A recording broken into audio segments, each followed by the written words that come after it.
Welcome to 101. I'm Greg Bassett, your host from the Salisbury Independent newspaper, and today we have, I think, my favorite person in the world. I wrote one time that of all the great things that Frank Purdue gave this community, his greatest gift was Mitzi Perdue.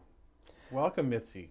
Boy, I like that welcome. Thank you, Greg. It's true. It's true. How did Frank Purdue, who could be obviously a tough guy, how could he find someone like you somewhere? How could he pull that off?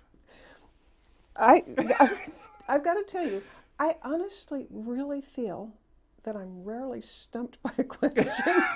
But guess what? You just did it. But still, Frank was like kind of set in his ways and kind of backwards at time. I mean, he had great ideas, but personally, he was always a little awkward, except when he was on. So maybe I'm just being completely hypocritical. And you are like the smartest person I know, and it comes out, and it's just an amazing connection that you guys must have had. Well, as far as smartness goes, you have no idea how brilliant that man was, because I think he consciously hid it. I noticed three things about Frank Purdue. We all know that he was wealthy, but he never showed it. Never, no. Okay, he just plain didn't. Right. He was also incredibly philanthropic. I mean, I could go on and on about But he wouldn't brag about it. He not only wouldn't brag about it in many conditions that I knew of. The condition of the gift was that they wouldn't say who it was from. Right. Okay, so he was philanthropic and didn't show it. He was, what was the other? He was wealthy and he didn't show it. Right. But the third thing is, he's without question the smartest man I've ever been near. And he didn't show that either. He just didn't, whoever he was with, he just sort of talked with them on their level. But I'll give you a quick example of how brilliant he was. When he was like half a year away from his passing, we went to Mass General to see, he had Parkinson's, and Parkinson's, attacks your whole body, including your mind, and they wanted to see, to assess how he was doing. Well, they showed us these x-rays of what had happened to his brain, and it was just really clear that this was a severely Parkinson's impaired person. Right. Well, the doctor started asking him questions to assess just how severe the damage was. Right. And the questions would be math things. And it started off with something fairly simple, count backwards from 100 by sevens. Well, he did it as fluently as I would count forward by twos. But then they got into more difficult things. And one of the ones that I remember is that asked him, say they'd give him three numbers, and his job was to repeat the three numbers forwards and then backwards. And then with a different set of numbers, they'd give him four, repeat them forwards, repeat them backwards. Right. 5, repeat. And somewhere around 5, I couldn't do it. And somewhere around 20, I couldn't remember them going forwards, let alone going backwards. And Frank could just go on and on and on, until I could only get halfway through forwards. And at the end of it, I asked the doctor, I said, I think that you're examining the wrong person, because if he's impaired, and he went on, for 30 or 40 of these rounds, and I dropped out at 5. Right. Yet you're examining the wrong person. The doctor answered that no, he was performing at an Olympic level, even though he was a very ill person at this point. Wow. And that the doctor told me he would give 5 years of his life to know what Frank was like before he was impaired. Wow. I mean, he was just genius level. Right. He was whip smart, and he had an analytic ability. Fortunately for me, he was able to suffer fools, because I was able to ask him really dumb questions, and he would just answer them. I bet that he just loved talking with you, because who wouldn't? Well, thank you. But it was always interesting. Like, I'm asking dumb questions about a man who's got $1 billion, then an $880 million business, and asking, trying to hold him accountable for decisions he had made. Like, he didn't need to waste a minute with me, but he was so gracious about it. Oh, And but he loved his business. He wanted to explain it to people. yeah, and I also felt that one of the deepest characteristics of Frank Purdue was he was an egalitarian. Right. I don't think he cared whether you were president of the United States or a person working on the line in a Right. processing plant. He was going to treat you as equally important. Right. I mean, I watched him do that over and over again. It was a defining characteristic of him. Our farm was on Ironshire, in Ironshire, down near Newark, between Newark and Berlin. And my great-grandfather had given Mr. Arthur and Frank like $400 at some point when they had the egg business. And he used to talk about that all the time. Like, I knew them when they were nobody and, gave them $400 and like that kind of thing. And when I first went to interview Frank, Frank said, I think I know your family. And I said, really? He goes, I think your great-grandfather gave my father some money, like back in the 50s. I was like, you know that? I figured that they were way beyond that, but he that meant something to him. Frank didn't forget his roots. Yeah. And I was impressed that he never put on airs. I mean, he was a great, big, important person, but didn't he treat just everybody? He did. And he had the smarts without ever being arrogant. Yeah. That's what was amazing to me. Now, you've written a book, which everyone's still talking about, Tough Man, Tender Chicken. That's certainly his big phrase that everyone knew. And I'm fascinated by this book because most books that you read about people, it's like a biography thing, and then they're 15, and then they're 20, and they do this.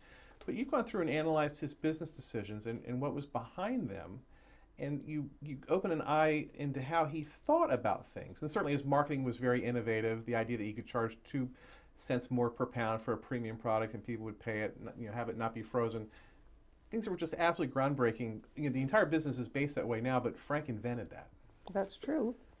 And I think Frank's, oh golly, I was going to say Frank's greatest gift, but I don't know what his greatest gift was. Thank you. One of his greatest gifts was I thought he had a tremendous ability to see how to get from here to there. He would say it with advertising. To learn advertising, he went to New York. He spent a total of 10 weeks there in what he called total immersion studying of advertising. He joined the National Association of Advertisers to access their library and read everything he could there. And then he went and interviewed the authors of the different books and articles. And then he went around and he saw all the different television stations, radio stations, newspapers, asking them what makes a good ad. Mm-hmm. And so by the end of that, he had really studied it as no poultry person ever had before. Right. And that meant that he had a huge basis for figuring out, I want to get into advertising, I need to get into advertising, because his problem was he had a premium product. It costs extra money to have a premium product. Right. You have to charge more. And so here where he was and where he needed to be was he needed to be able to charge more. Only way to do that he could think of was letting people know why his product is better. That meant learning advertising, and look at the work that he put into it in order to get from here to there. And that idea, that professional accountability aura that he had, where this is my product, it's got my name on it, it better be right. And something as simple, a message as simple as that went through the entire company, so that people on the line were like, this is Mr. Frank's product, and he's got his name on it, we have to do this right. I mean, there was a respect that went through all the ranks. I think a huge part of employee engagement and respect is when the boss really works hard and the boss really cares. I think Frank used to say that a company's culture was one of the most important aspects of leadership. Right. And I think he really worked hard on it. I think he worked hard in showing people appreciation, recognition, respect. If he went through here's an inside thing that I would know and most people wouldn't know. If you were walking through the line in a processing plant with him, you would be flabbergasted by the number of names of people that he would know. Yeah, he knew everybody. Yeah, he'd introduce, say I'm tagging along with him, right. He'd introduce me to Delcy and right. tell me that Delcy's been here for 32 years. Or Nelson's son just got into college. He knew all these things about so many people. Yeah. And I think that's kind of a mirror of the fact that he really cared. And what amazed me too is when you see, and I've been with bosses who go through plants, and they get with employees, and the employees will immediately ask a question or make a complaint, something that's going to benefit their workload. It's all about them. Yeah. But Frank would ask a question about, how is it going? Like, do you have everything you need to do your job? Yes. And there would be like a conversation about the product. Yeah. And then he'd close with, how's this person in your family? And there'd be like a rapport, like a connection thing. And Greg, it would be like, how does he know all these people? Greg, does that mean that you've been in the plants with him? Oh, yeah, absolutely. Oh, yeah. okay. So you've observed what I've observed. Well, it was annoying to go to the plants with him because, like, you wanted to be sort of hosted, but he would get there and he'd become so immersed in what was going on. Like, why is that pipe dripping? And, Yeah. And, let's find out, get Lorenzo over here, that pipe's dripping, there'd be that stuff. And, Yeah. and he'd forget that you were there. He would start interacting with the crews. Yeah. And I'm sure the supervisors of the crews are like, we don't need this. We don't need this distraction. But he was always asking the question about, what could I do to make your work conditions better? He loved making fun of the USDA inspectors. I loved that rapport. That would always, he would chide them, and because his standards were higher than theirs, as he always said. Yeah. And just the bantering with the employees was amazing. I mean, and then we always end up in the cafeteria at the end, and people would come over and say hi, or he'd get up and he'd go over and say, he'd make a big, show. Not show. It wasn't show. It was real. He wanted to make sure that he connected with these people. And you're like, well, hey, you're supposed to be showing me around. But he loved the plant. Yeah, I mean that was just him to the core. Yeah. And I'm aware of heads of other companies who go through their plants, and it's kind of with their noses in the air, and these are like, right. I don't know, not right. I don't know even how to put it, but they're right. just not as important to I'm thinking I better not say names of companies, right. But I am aware that Frank had a much more personal interaction with the people than right. other people I know of. I remember 1987, 88, the 88 election. Bob Dole was running for president as George Bush, the first George Bush. And Bob Dole came to town, and they did a tour of the Purdue plant. And it was great. All the national press was here. It was a great event. I didn't see anything, and that went wrong. So Bob Dole finally leaves, and Frank pulled someone over and said, I can't believe we had Cornish game hens on the line today. We had all these people. We should have had the biggest chickens possible to process. Why would you pick today to process Cornish game? And it was a great product. It was a wonderful product. But on TV, the birds were all little small birds. Sure. And that's what that was his only embarrassment. Yeah. but I never even would have thought of that. By the way, you asked at the beginning how Frank and I connected. It was over Bob Dole. Really? Okay, I did not know that. It's over Bob Dole. I was living in California at the time, and I wanted to support Bob Dole's candidacy, so I took off 2 weeks from work, went to Washington, D.C., volunteered for his campaign, and before the 2 weeks was up, Dole had washed out in the primary. And I'm feeling so bad about Senator this. Straddle, yeah. Yeah, I mean, I was feeling bad, partly because my candidate had just right. washed out. But I was also feeling bad, that I'd invested 2 weeks of, hotel bills and travel time and vacation time, and 2 weeks is down the drain. But the very, very last day there, Bob Dole had a party. And, I, as a volunteer, got invited. And Frank Purdue, as a supporter, was invited, and we met. Now, did you know who he was when you met him? Not really, because his ads didn't reach right. the West Coast. So I was sort of faintly aware because, agriculture, I knew. Right. Now you were a rice farmer. I was a rice grower. Right. And I could have told you any rice grower in Maryland.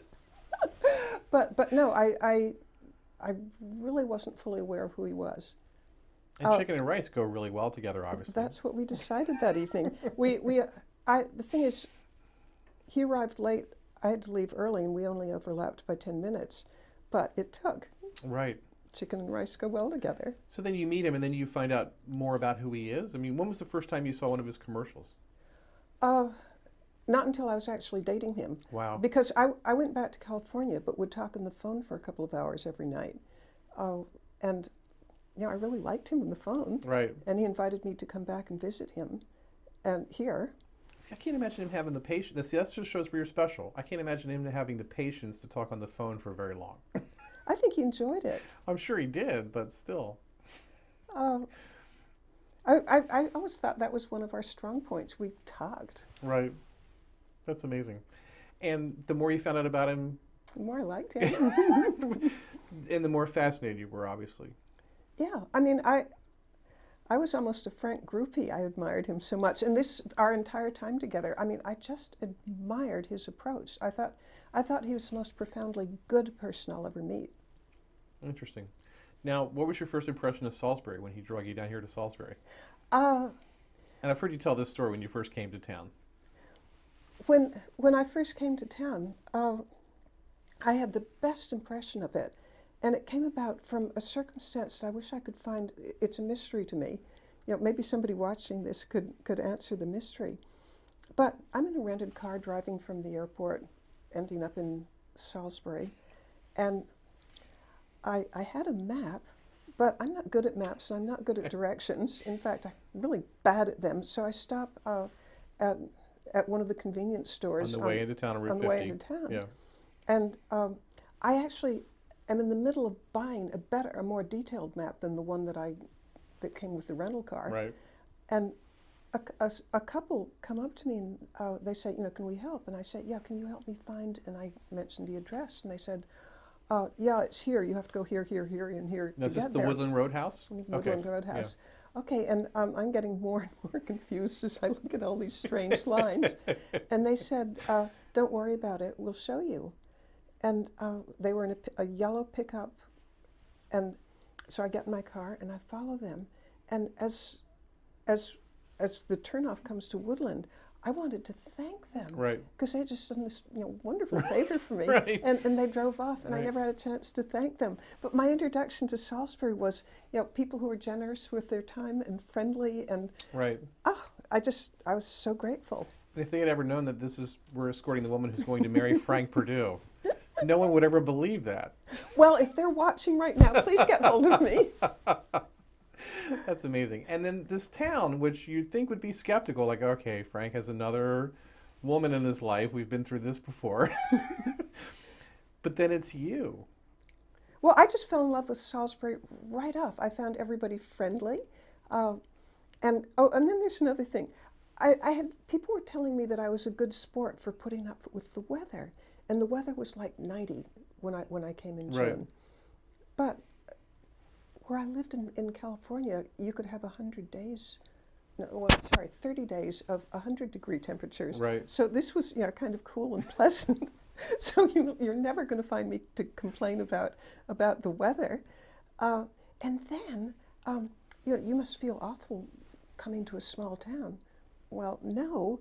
Davis, California was exactly half the population of Salisbury, and we didn't even have a shopping mall. So this is big time for me. Right. Now, we're all inspired by this book and the advice that it offers. It's great for a business person. It's great for a student, a fan of the Eastern Shore, just any innovator, a business person. I mean, it's a fascinating book. But Mitzi, you have your own thing that is so completely disconnected from Frank, where you were a successful rice farmer. You were a great environmental columnist for Scripps Howard News Service. You're a terrific writer. You're more than just Frank's wife by a long shot. Thank you. So what's it like to sort of be in Frank's shadow, but at the same time be someone as dynamic as you are? Glorious. No, I first of all, I almost enjoyed the reflected glory more than anything I did my own, because I just loved watching a good person doing good things. And then he was always very appreciative of me. I was reading a biography of Elon Musk recently, and also of Steve Jobs recently. And both those guys treated their wives, in my opinion, horribly. Right. Frank, on the other hand, was always the opposite of those two. He was always like being appreciative and thanking me, and kind of, he'd read my columns and Right. say nice things about them. Right. No, I felt that he treasured my success as much as I treasured his, except really I did treasure his more. Right. And just that power that he had, like wherever he went, people would always look. Well, I loved that. Because he deserved it. He was a good man, and he was a brilliant man. And I love to see a good, brilliant man being recognized. It Right. was great. and for you to be there with him through the decline, and to watch Frank sort of, age, you still had so much fun. On top of that, I feel I learned something really important about love that I would love to share with your audience. Tell us. Okay. Because I'm so cynical about love, so I'll take any good love stories. Well, here it comes.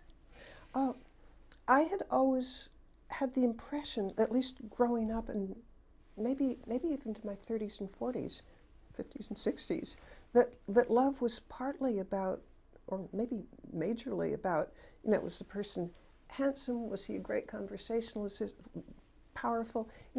All sorts of attributes of the person. But I learned at the end, when Frank was seriously ill, and he was, he certainly wasn't powerful anymore. He was too ill. He wasn't a good conversationalist anymore. He was too ill.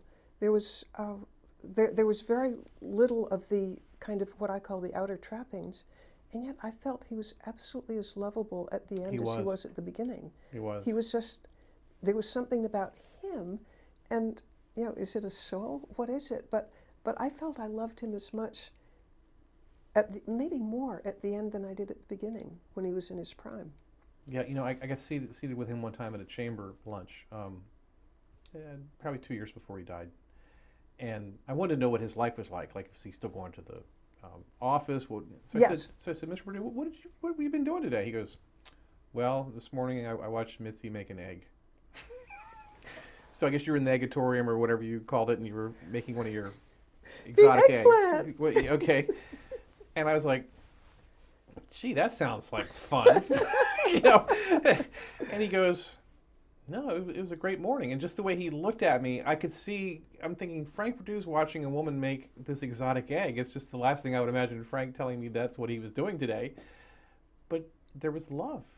He was doing because he loved you. I don't know if he loved the egg or not, but I think he loved what you were doing, and he wanted to be part of what you were doing. I think that's a fair statement. Yeah. But just that you were there for him in those moments is just so terrific. I know this is your interview, but I want to No, ask please, you. But please. I want to ask you a question. I just told you my revised theory of love, that there's something about a person that's just completely independent of all the external stuff. Do you agree? I do. I'm so cynical about it, though, so it's hard for me to latch on. Aww. But I always felt that Frank was someone who loved what he was doing more than what he was experiencing. That he had a goal, and if he hit that goal or he hit that number or achieved this, achieved that, got the product into this store, that store, that's how he measured his success, and his happiness was derived from that. So that's who I always thought he was. Okay, I think that's a fair statement. But then this was a completely different thing. But on top of that, I think he even told me once that we sometimes would discuss what's good about marriage. And he said that one of the things that's good about marriage is, supposing he's gotten a product into a store or whatever good thing that he would obsess about that. Some little grocery store in New Jersey that they weren't in. Right. But he said when you're married, you have somebody to bring the triumphs home to. And he said when he was single for 10 years, the loneliness was just so terrible because you could have a triumph and nobody to bring it home to. Right. Right, I think he got enjoyment out of what he was doing more than what he was feeling. But I think when he's home alone at night and during his single years, he didn't like it as much. Now, some of the photos in this book of you all together, I mean, when people smile, there's a smile. But when Frank's with you and he's smiling, it's a different smile. I mean, he is happy. I think we were very happy. So what are you doing lately? Okay, well, my current excitement is I've been going to school. Let me tell you what it is. I would like to be a professional public speaker.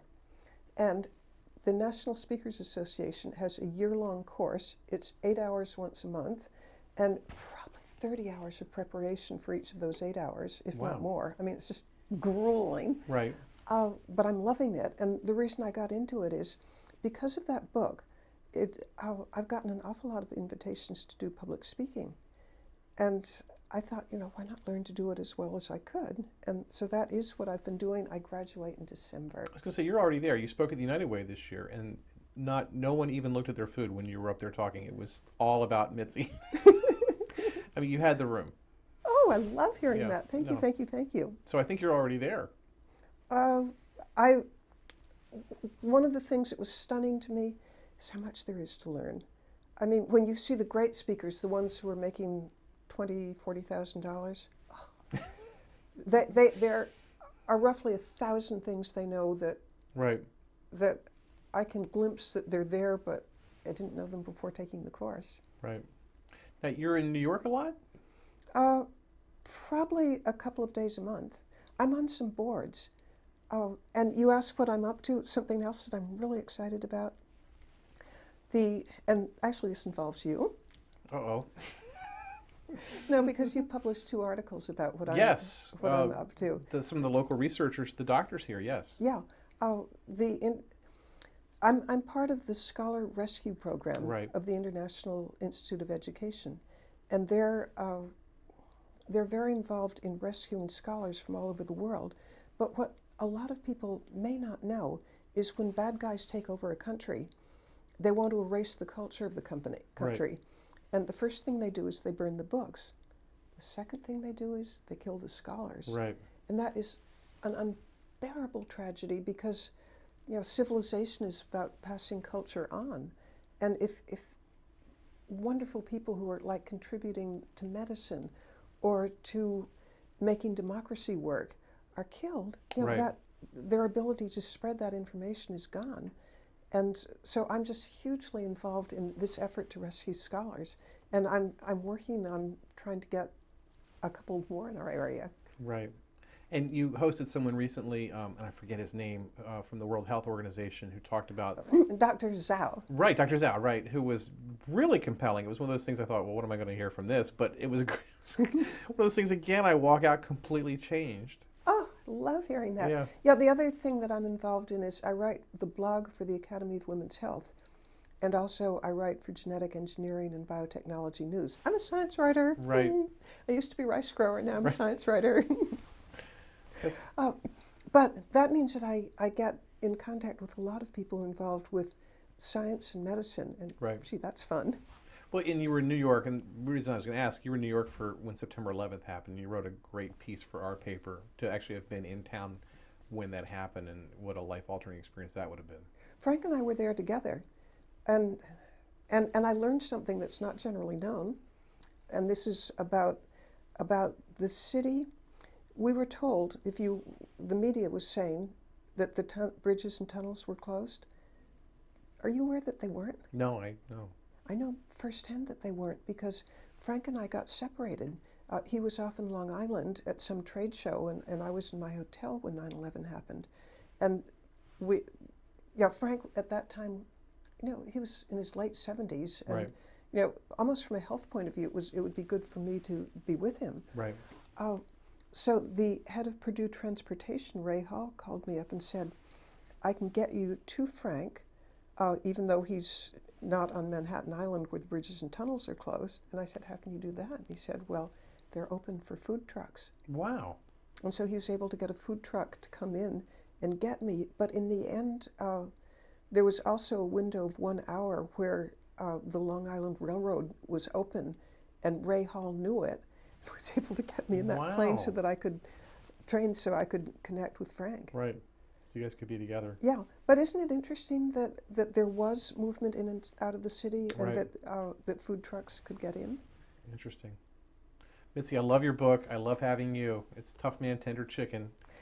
And have them get it from me at MitziPerdue.com. Mitzi Perdue, that's so hard to remember. MitziPerdue.com. Oh, but try. It's a fun little website, by the way. Thank you. Because you learn so much, and it's well written, and the photos are great, and yeah, it links to the book. It's terrific. But I guarantee you read this, and there's something on every page. And the locals who are in the book, they all know what page they're on. So they all refer, oh yeah, I'm on page 85. Actually, I'm not in the book, but like Jim will say, he doesn't show up to like page 85 or someplace like that. But it's a terrific book, and thank you so much, Mitzi, for being here. Complete joy to spend time with you. Thank you.